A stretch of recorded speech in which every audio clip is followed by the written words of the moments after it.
समाजशास्त्र की बीए तृतीय वर्ष की छात्राओं का स्वागत है। बच्चों, जैसा कि आप जानते हैं, हमारे दो प्रश्न पत्र हैं। द्वितीय प्रश्न पत्र का नाम है समकालीन भारत की सामाजिक समस्याएं।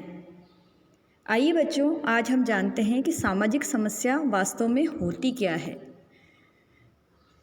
आज सामाजिक समस्याओं को समाजशास्त्र का ही एक भाग माना जाता है। समाजशास्त्र का क्षेत्र बहुत व्यापक है। सामाजिक घटनाओं का समूह या दशा जिससे समाज के कुछ लोग अवांछित मानते हैं, समाज के एक वर्ग या समूह के समक्ष उत्पन्न स्थिति जिसके हानिकारक परिणाम होते हैं और जिससे केवल सामूहिक प्रयासों से ही निपटा जा सकता है, जो सामाजिक समस्या के रूप में इन्हें हम परिभाषित कर सकते हैं। कोई एक व्यक्ति या कुछ व्यक्ति सामाजिक रूप से समस्याग्रस्त स्थिति के लिए जिम्मेदार नहीं है और इन स्थितियों पर नियंत्रण पाना किसी एक व्यक्ति या कुछ व्यक्तियों के बस की बात भी नहीं होती है। इसकी पूरी जिम्मेदारी समाज की होती है। सामाजिक समस्या को सामाजिक आदर्श का विचलन माना गया है, जो कि सामूहिक प्रयत्न से ही ठीक हो सकता है। वाल्श के अनुसार एक स्थिति जो आदर्श से कम है, यानी कि जो अवांछनीय या असाधारण है और जो सामूहिक प्रयत्न से ठीक हो सकती है, यद्यपि इसका निर्धारण करना सरल नहीं है कि कौन सी स्थिति आदर्श है और कौन सी नहीं, और ऐसा कोई मापदंड भी नहीं है जिसे इसको जांचने के लिए प्रयोग में लाया जा सके। यदि किसी व्यक्ति को नौकरी चाहिए और उसको पाने के लिए उसे दूसरों के साथ प्रतियोगिता में भाग लेना पड़ता है, तो यह केवल एक व्यक्तिगत समस्या है।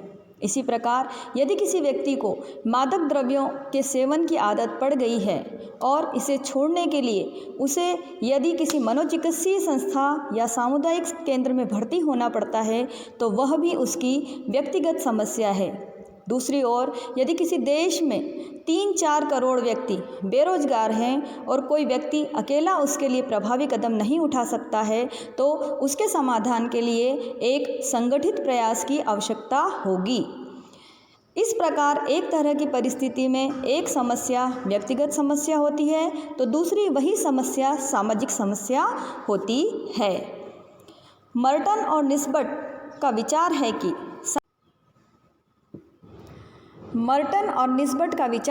कि सामाजिक समस्या व्यवहार का एक ऐसा रूप है जिसे समाज का एक बड़ा भाग व्यापक रूप से स्वीकृत एवं अनुमोदित मापदंडों का उल्लंघन मानता है।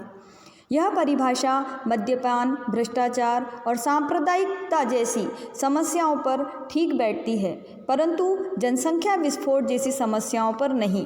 कुछ समस्याएं व्यक्तियों के असाधारण और विचलित व्यवहार से पैदा नहीं होती, परंतु साधारण और स्वीकृत व्यवहार से होती हैं। राब और सेल्जनिक का कहना है कि सामाजिक समस्या मानव संबंधों की वह समस्या है जो समाज को संकट में डालती है या कई लोगों की महत्वपूर्ण आकांक्षाओं को प्राप्त करने में रुकावट पैदा करती है।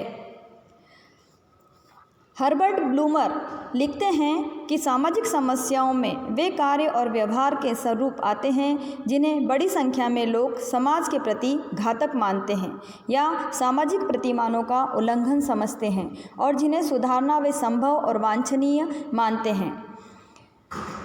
हार्टन और लेस्ले लिखते हैं कि सामाजिक समस्या एक स्थिति है जो व्यक्तियों की एक बड़ी संख्या को ऐसे तरीकों से प्रभावित करती है जो अवांछनीय समझे जाते हैं, और यह सोचा जाता है कि सामूहिक सामाजिक क्रिया के द्वारा उसके बारे में कुछ किया जा सकता है।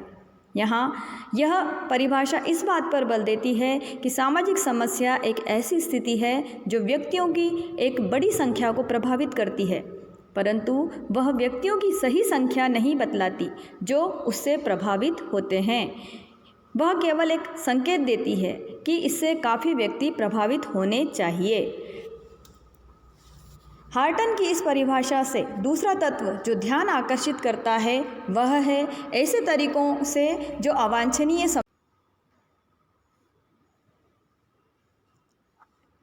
समझे जाते हैं, जब तक भारत के लोग सती प्रथा को वांछनीय समझते थे, यह एक सामाजिक समस्या नहीं थी।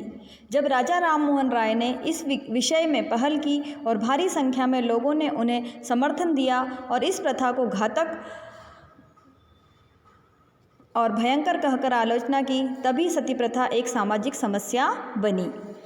सामाजिक समस्या में एक नैतिक मूल्यांकन होता है। एक ऐसी भावना होती है कि स्थिति हानिकारक है और इसमें परिवर्तन की आवश्यकता है।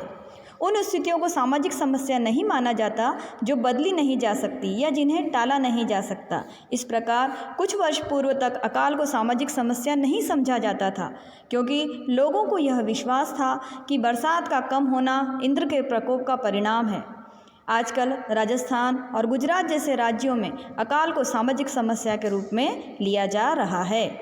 हार्टर और लेस्ले की परिभाषा का अंतिम भाग है सामूहिक क्रिया।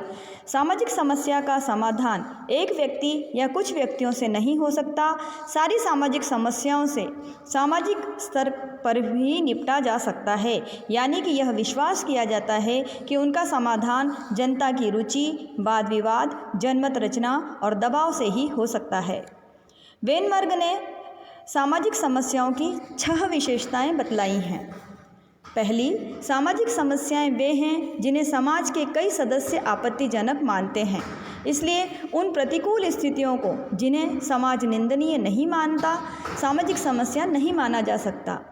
जैसे कि मदिरापान को समाज आपत्तिजनक नहीं समझता तो वह सामाजिक समस्या नहीं है, परंतु यदि समाज मदिरा सेवन में अंतर्निष्ठ समस्याओं के प्रति सजग है और उन पर वाद विवाद करता है, तो उसके परिणामों का अध्ययन करता है, उसे नियंत्रण में रखने के लिए किसी सुधारक कार्य की रूपरेखा बनाता है, तो उसे सामाजिक समस्या का दर्जा प्राप्त हो जाता है, भले ही उसकी मूल स्थिति में कोई परिवर्तन नहीं हुआ हो।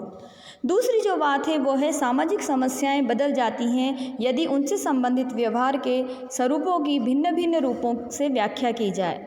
जैसे कि कुछ दशक पूर्व तक मानसिक रोग को पागलपन कहा जाता था और इसको इतना लज्जाजनक माना जाता था कि परिवार अपने सदस्य के मानसिक रोग को गुप्त रखते थे। अब मानसिक रोग को एक प्रकार का विचलित व्यवहार माना जाता है और इसलिए इसका उपचार अब अधिक वास्तविक और प्रभावी ढंग से किया जाता है। तीसरी बात जो बताई है वेनबर्ग ने वो है सामाजिक समस्याओं के क्षेत्र और महत्ता के बारे में जागरूकता उत्पन्न करने में जनसंचार माध्यम महत्वपूर्ण भूमिका निभाते हैं। चौथी, सामाजिक समस्याएं समाज के मूल्यों और संस्थाओं के संदर्भ में देखी जानी चाहिए। जैसे अमेरिका में प्रजातीय प्रतिद्वंद्विता की समस्या भारत की छुआछूत की समस्या से भिन्न है। पांचवी जो बात उन्होंने बताई है वो है सामाजिक समस्याएं इतिहास के साथ साथ बदलती रहती हैं, इसलिए समकालीन समस्याएं आज के समाज के मामले में, जैसे कि 1948 में शरणार्थियों को बसाने की समस्या, 68 में असम के शरणार्थियों को बसाने की समस्या से भिन्न थी, वैसे ही 1988 से 1990 में श्रीलंका से आए हुए तमिलों की संख्या, या सितंबर में कुवैत और इराक से और जुलाई में फिजी से आए हुए भारतीयों की समस्या, इस तरह अप्रवासियों की समस्याएं अलग अलग और भिन्न भिन्न थीं। आशा करती हूँ विद्यार्थियों, सामाजिक समस्या क्या है यह अभी आपने जाना होगा। अब हम कल जो व्याख्यान लेंगे या जो कल हम पाठ पढ़ेंगे उसमें हम इकाई प्रथम के प्रथम अध्याय को लेंगे।